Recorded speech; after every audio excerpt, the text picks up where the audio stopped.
Hello students, welcome to Rathod Science Academy. So many students who want to opt for this anthropology, so they will be having lots of doubts like whether this anthropology is overlapping with GS or not. And anthropology, they'll think that it is a new subject and there is no interlinking with the GS at all.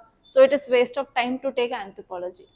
But in this video, I want to say clearly that anthropology is having deeply interlinked with most of the subjects of the GS. Especially there is overlapping in GS1, GS2, GS3, GS4 and as well as essay also.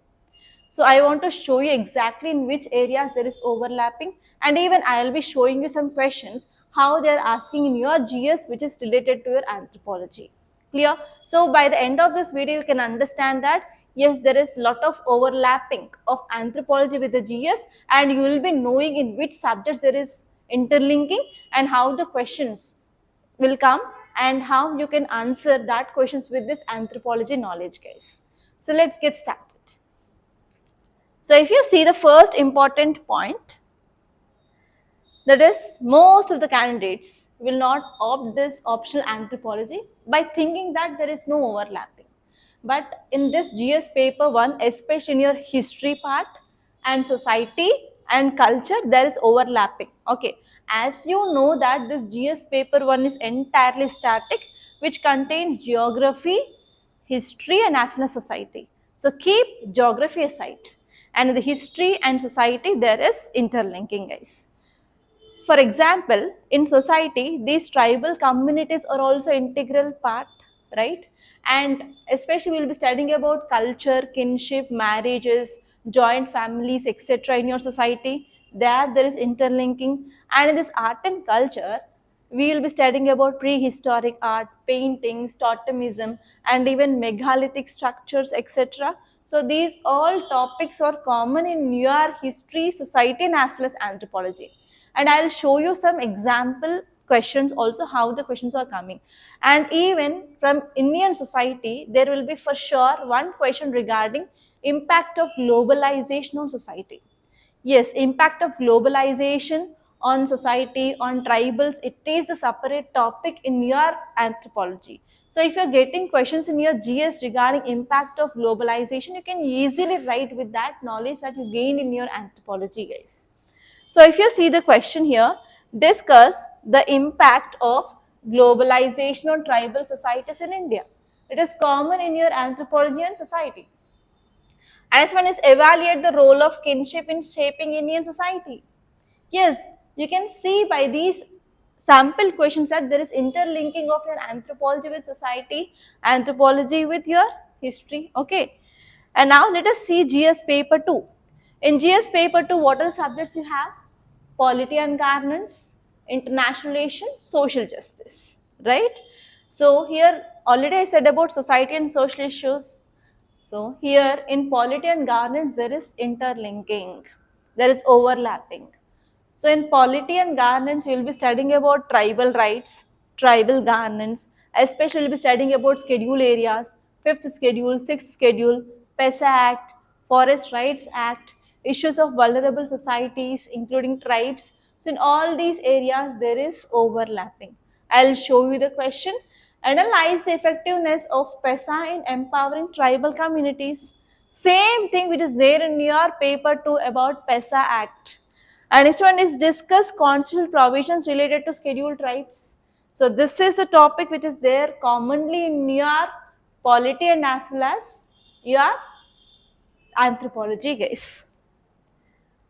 And from GS paper 3, there is overlapping in environment and development. Development topic is there in your economy. From economy, from development and from your environment and ecology, there is some overlapping. Especially, you will be studying about human-environment interaction, human-animal conflicts, and recently in current affairs, you can see elephants are killing humans. In Madhya Pradesh, 3 people died. So can you recall all this? So whenever we are studying about the measures, mitigation, so we will be studying about community participation. And especially regarding this human-animal conflicts, tribal people, they plays a very important role because they have the traditional knowledge. by using the traditional knowledge, we can mitigate that kind of human animal conflicts. And when we study about conservation versus tribal right debates, again, this is related to your anthropology. And this one is when we talk about sustainable development, indigenous knowledge system, from where we can get that indigenous knowledge system or traditional knowledge, that is from the tribals. So in these areas, there is overlapping. And if you see questions, you can see here, examine the role of tribal knowledge in biodiversity conservation. So it is a combination of your anthro and as well as environment. And this one is tribal displacement inevitable in the name of development? Okay, so like that, there is overlapping and the questions will come, both the combination. Okay. And in your GS paper 4, that is ethics, integrity and aptitude, yes, you will be getting questions for sure. Especially if you're answering this ethical dilemma. For example, environment versus ecology, tribal people rights versus what is that? Economy or profit, like that. In your ethical dilemmas, yes, you can do this, and you can use this cultural relativism in answering your ethics case studies. And there is a topic called as sensitivity towards vulnerable communities. And if you are answering any ethical questions regarding tribal resettlement and development, yes, your anthropology knowledge for sure 100% will be helping to write a very good answer.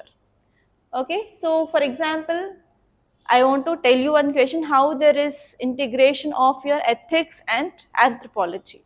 You are a district collector handling a tribal displacement. How do you balance ethics and duty? So in this way, there is a combination of questions. And for sure, you can use your knowledge of anthropology in this ethics answers also, guys.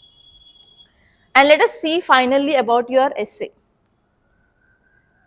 So in essays, especially you will be getting philosophical essays and general studies related essays.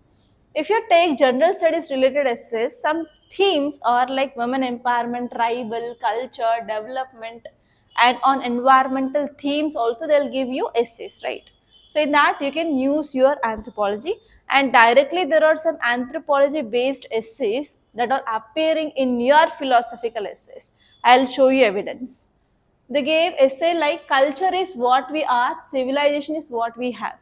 So in your anthropology, we have this topic culture and civilization direct, and we'll be having in detailed discussion regarding what is culture, what is civilization, how it is different, everything with examples. So with that knowledge, you can easily write this essay. And this one is tribal communities in India, guardians of the forest, victims of development. Directly, you can use your anthropology knowledge here. And this one is science of human origin and its impact on human destiny. And next one is, can development be sustained without tribal inclusion? So like this, there are many a times UPSC asked your essay. Okay, so students, if you want to opt anthropology and if you don't know whether it is having overlapping or not, now the answer for your question is yes, in each and every subject, GS1, GS2, GS3, GS4 and essay, there is overlapping of anthropology. And if you have good command on anthropology, you can use your anthropology even in your GS to get good score, guys. And I wish you all the best. I hope this video is very helpful regarding giving of insights regarding what is anthropology and how it is overlapped with other GS subjects and essay, and how the questions will come also. And I hope this video is very helpful, guys. And if you like this class, please hit the like button. Please do share this class, and please do subscribe to Rathore Science Academy. Don't forget.